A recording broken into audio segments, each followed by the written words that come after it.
Okay, so as all of you, except one in the back here knows, my name is Kinsella. I'm from UMass, and I'm going to be a senior at Hingham High School.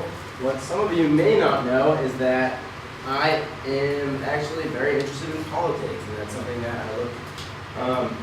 that I aspire to study in college and possibly even look into for a career. Okay. So basically what I would like to do is start a youth commission in Hingham. And you might be wondering, what even is a youth commission and why do you want to do that? And so here are a couple reasons why. If you guys can all think back to Monday when we had Bill Dwight, the president of the City Council of North Mass, come in and talk to us kind of about youth commissions and some stuff that they've done in Northampton. That really kind of struck a chord with me, and I was really kind of intrigued as to what a youth commission really was, what they did, and how they did these things. So I looked into a little bit more of what the Northampton Youth Commission has done. And so one thing they've done is made a no-hate space, and that is in reference to anti-bullying at their high school. So basically what they did was they had a series of assemblies that they held at their high school throughout, I believe, the past couple of years, and they have worked very hard to make their school a place for no hate and no bullying. And then also I was looking into some of the recent polls on voter participation in the United States. And after the most recent presidential elections in 2012, over 34% of United States citizens who are eligible to vote said they were either too busy or simply just not interested in voting. So this was kind of a surprise to me, because America is founded upon democracy. That is kind of what we like to, that's really something that we like to think of ourselves as the face of democracy in the world. So why over 1/3 of the population that is eligible to vote doesn't was kind of dumbfounding to me. And so basically from this, I reached a consensus that the youth really needs to start taking action in the political process from a younger age. And one way to do this is a youth commission. So basically with the youth commission, it's an advisory committee, which means they coordinate with a representative from the local government, and with that, that's new faces. And so with that, they advise whatever issues are set to vote on during town meeting through the agenda, or also known as the warrant. They read and they advise whatever selectman member or elected official they coordinate with and advise them to vote in a certain way. And so another reason for doing this is to spark generational political activism. Because if your parent is one of the 34% that doesn't vote because they don't think it's important or they have other things that are more important, then you as a child growing up probably don't think that voting when you come of age is very important. So this is something that I would like to curb, and a way of doing this is starting youth commissions, because if you instill a sense of emphasis on the political process in young minds, that will regenerate as they get older, as they have kids, and then the same thing will happen to their kids. Also, this is kind of an aside, kids in my town seem to be one of the biggest problems socially, just because there's a bit of a divide between a lot of the traditional based policymakers and the kids who seem to be a little bit more progressive and a little bit more liberal. And so what I would like to do is kind of synergize the two bodies by having kids, enabling kids to have a say in the lawmaking process in Hingham. So similar to the ground rules system that we use at SILS. So when kids say, I don't want to, when kids break the law and they're held accountable for what they're doing, they don't really have a choice as to say, well, these laws aren't something that I stand for, this is not what I believe in, and I don't think that this is something that I'm going to abide by. And therefore, they're not going to rebel when they play an active role in making these laws. Alright, let's see. So positions. I want to run on a tri-president system. followed by a treasurer and fundraising committee. Please just disregard the spelling error in treasurer. And then an assistance with the president and the treasurer. We're going to have 2 secretaries along with 2 social media and communications facilitators and a guest speaker coordinator. And so basically my reason for having multiple roles for all these officials is, so there's a separation of powers.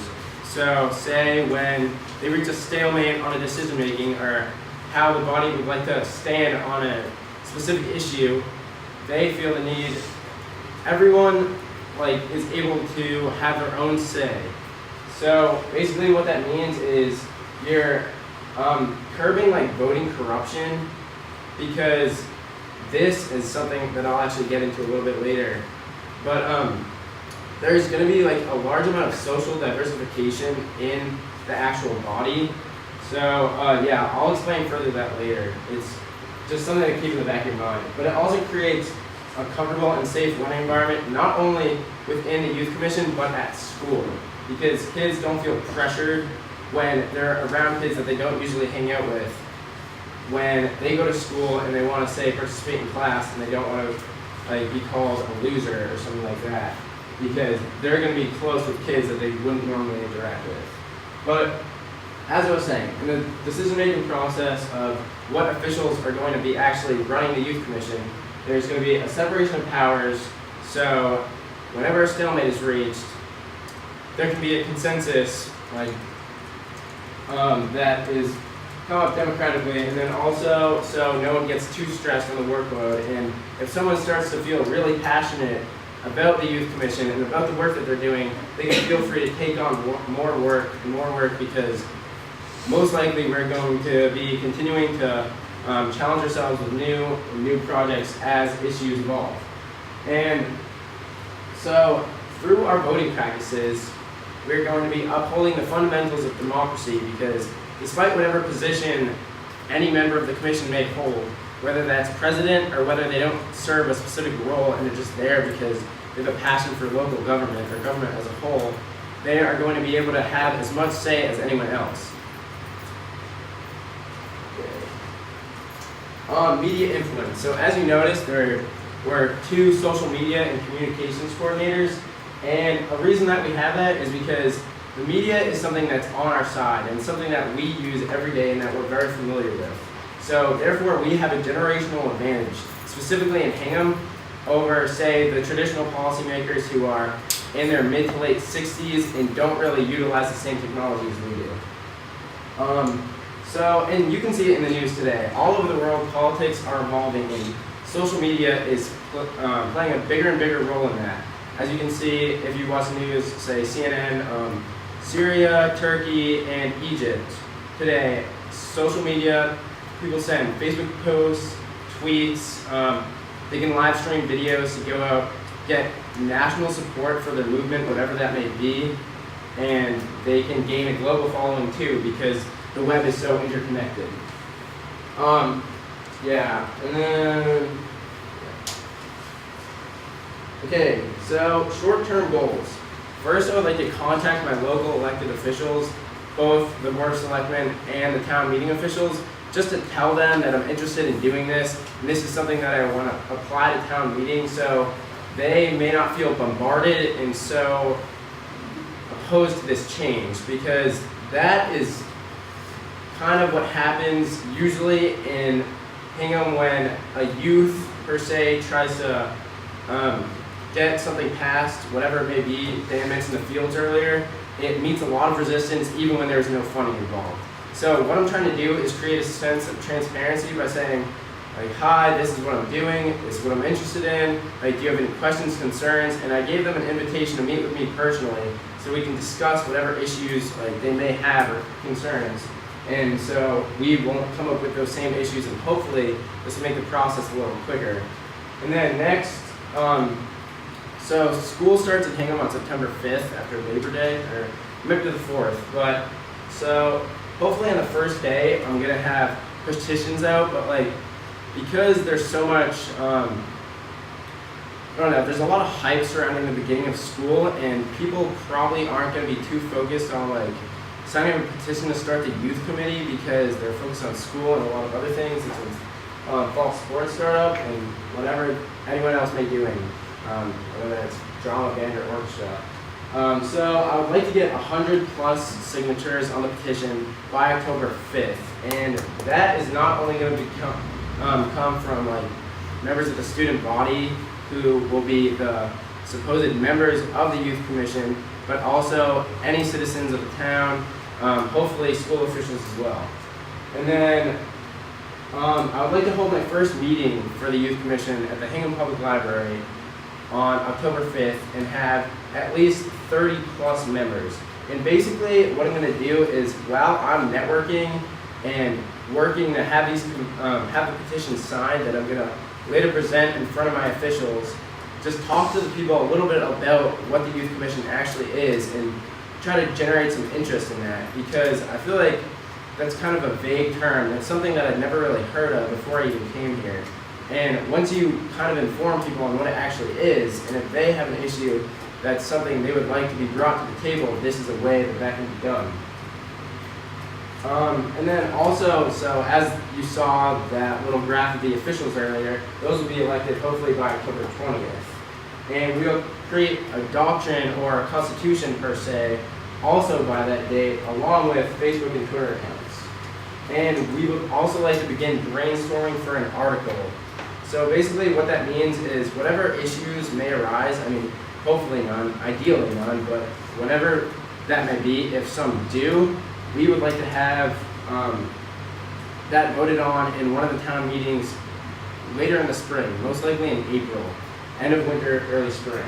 And what we're going to do is we're going to begin brainstorming any major concerns the youth of Hingham may have going on in their town, and depending upon what that is, we are just going to write it down, start brainstorming kind of maybe a resolution even to present later in town meeting, but just something for policymakers to be thinking about and something that could be possibly voted on. And I'm also going to send a letter to the Hingham Journal, a letter to the editor of the journal for just publicity purposes. That's a very widely read newspaper in my town, so I want other people to know what I'm doing. Oh yeah. All right, long-term goals.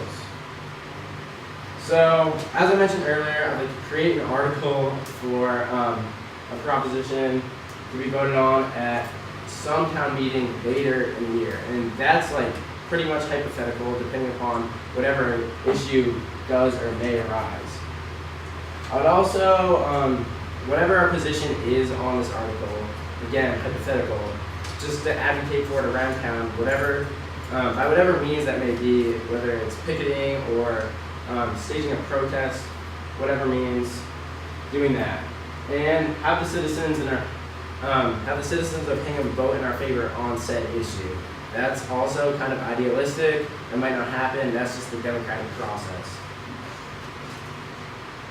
So contacts. As you can see, we have a very wide range of contacts. So most of these people I've actually already contacted. All the rest of them I'm in very close coordination with. For example, the president of the Anti-Defamation League, Dan Tracy, right there. Know him. I know the editor-in-chief of the Harbor Lake newspaper. I've already talked to him. Student Council, Global Citizenship, NHS, all of these. And what this does is, when I referenced earlier social diversification, what I'm going to do is, I've talked to most of these already. Dan, I'll talk to you later.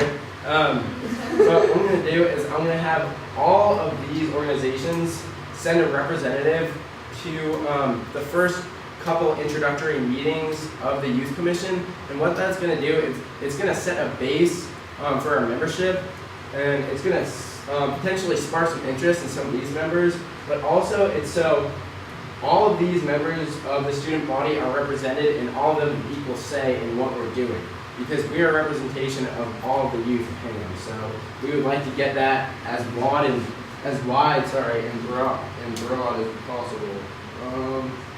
Oh yeah, all right, so resources in Power Map. Board of Selectmen.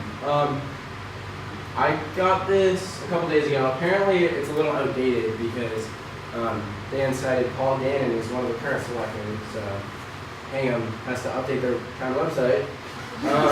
So I'm not sure who are actually the Board of Selectmen as of now and the town meeting officials, but I will figure that out.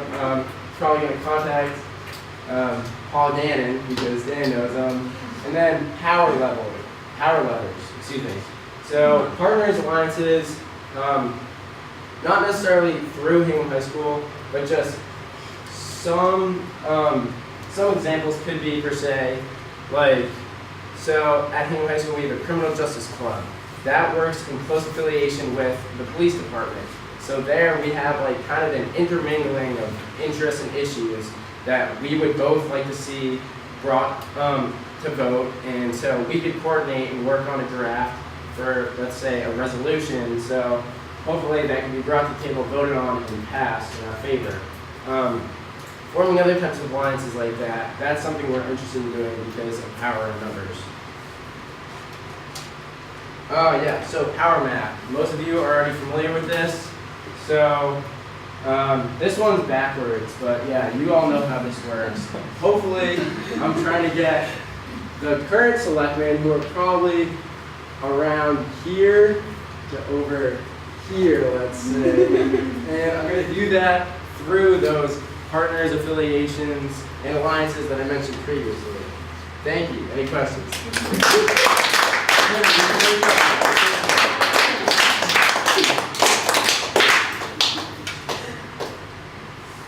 How are you going to vote for the members of the student body, like presidents, secretaries, treasurers, and all that? Are they going to be like voted within the committee or outside people?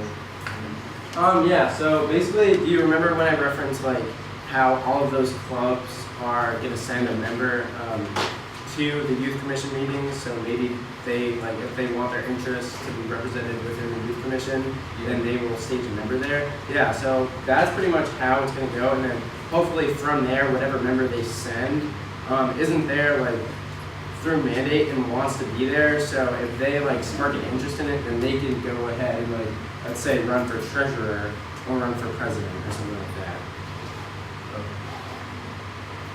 Questions, Alex? Let's go ahead. So I saw your list of all the different sort of students, groups, and organizations that you're going to invite.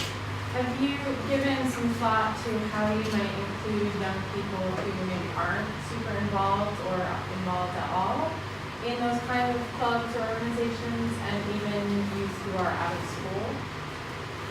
Youth out of school, in reference to that. Like who have dropped out of school? Yeah, so fortunately for Hingham, we don't really have very many high school dropouts. I think the number currently is 2 that still live in Hingham. So that's pretty positive. But so what really the idea behind having all this like various widespread board of contacts is that most people are represented in this youth commission. So when you have, let's say, math team and the newspaper intermingling, then the hope is that maybe not every student in the target demographic, let me just say, for this youth commission as to who can actually participate is groups like 15 to 18, so really just the high school, because I feel as if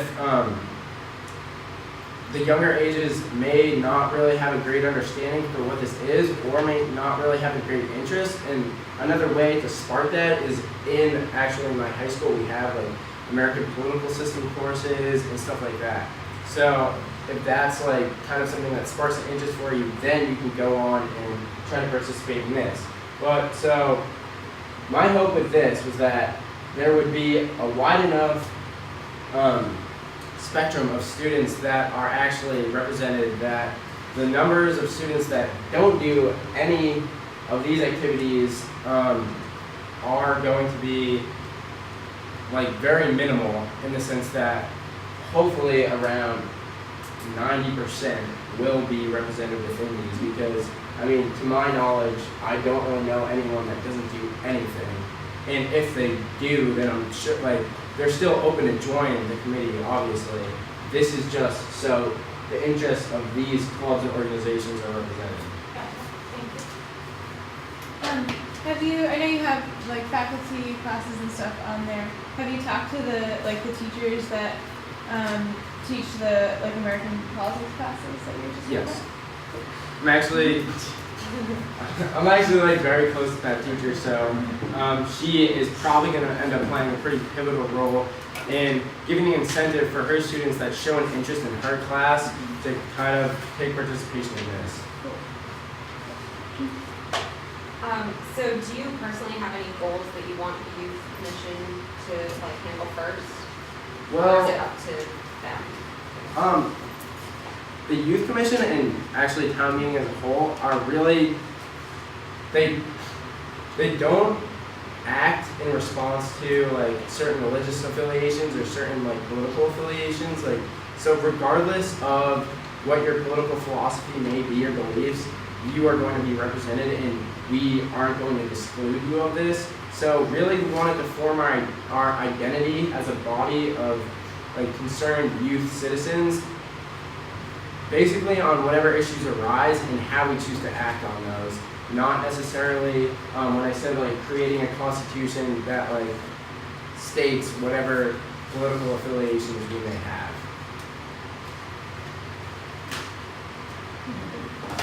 Alex. Alright. I have a few questions. I'm wondering, the first one has to do with legislation. And it sounds like there's a danger here that you will be legislating just to legislate. And that increases bureaucracy, right? That increases or decreases efficiency. So I'm wondering whether one of your first actions might be to ratify this body in some meaningful political way. So would the town vote on having a youth committee? For instance, at town meeting, could you make a resolution there? Or is there some other political way of, hanging the committee on the hook of town government already? All right. So that's one thing. Another thing, and it's similar to this question, is what is a problem now? Can you give me an example of something that the youth commission might be interested in addressing with the town from your perspective? No. Yeah, I understand what you mean. And first of all, just to address your first question, when you said kind of, correct me if I'm phrasing this incorrectly, but kind of creating the youth commission within the law per se, even though obviously we're not doing this illegally.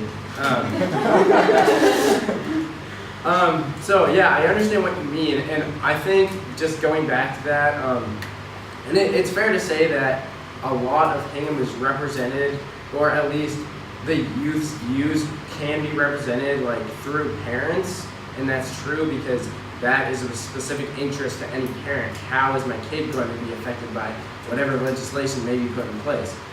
And that's understandable, but I also think that there's a different kind of viewpoint that comes from like unrestricted, like just strict peer-to-peer, like Before you dialogue. go down that path, and I think I know where you're going, my question is more, because I completely agree with you. Yeah. By the way, I think it's fantastic. I think this is an excellent thing to do. But I just wonder, I'm thinking more about how to empower that peer-to-peer group in a way that is meaningful in the eyes of the town. So you're not just, oh, those kids said they want us to do this. Instead, there's a bylaw in the town or something that says on certain kinds of decisions, the youth commission must be asked for its opinion. Yeah, good. All right, good question. Now I have like a better understanding of what you were trying to say.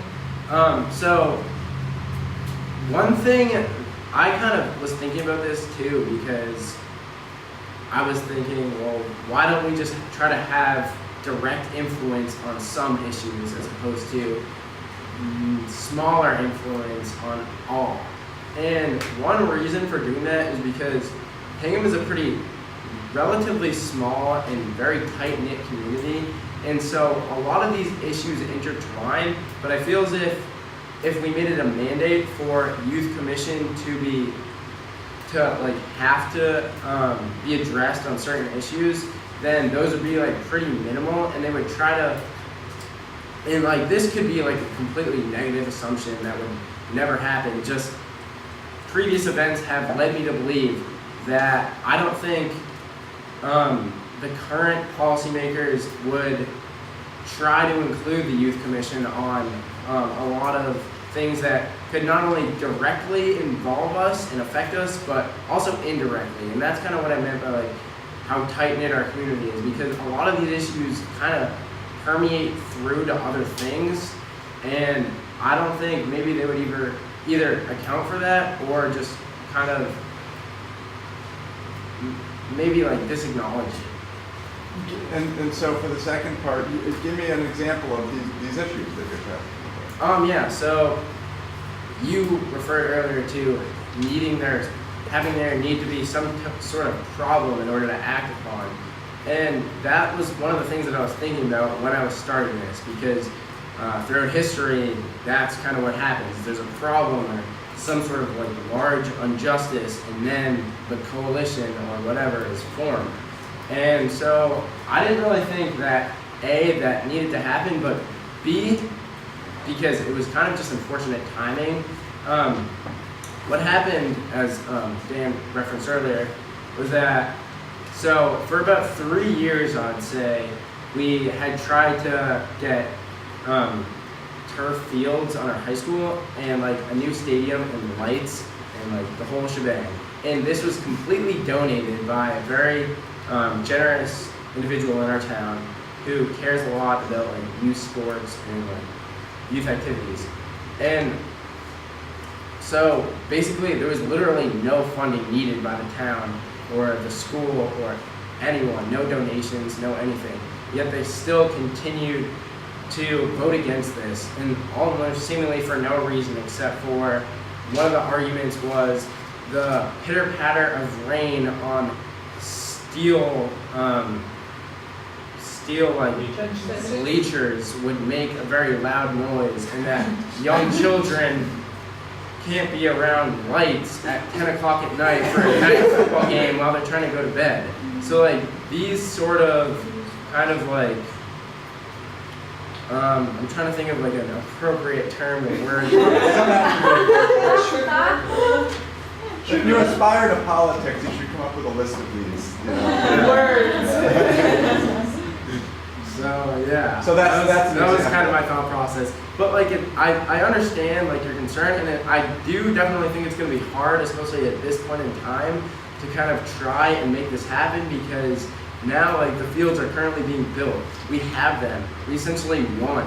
But what happens when, like the problem is, what happens when the battle isn't so clearly obvious? Like what happens when like no one is funding the whole project? Like the town is gonna have to do something for like its youth. And they're like, no, because if they're gonna give this much resistance that's essentially BS to something that really affects them in no way, I would just like was thinking about what they could possibly come up with for other things that actually may have like a legitimate argument against. So well, sustainability initiatives, for instance. Exactly. I mean, to make the town more sustainable may be something you put in your charter. And I can think of a lot of arguments against, sustainability projects. wind turbine syndrome. All right. Oh, gosh. No. I mean, I know that this is sort of a different addition, but like possibly I'm just you two live in Hingham. If Dan's project gets a lot of resistance, I feel like the youth commission could like help get it through your political system. Yeah. So just a thought. Sounds like a racket. Thank you very much.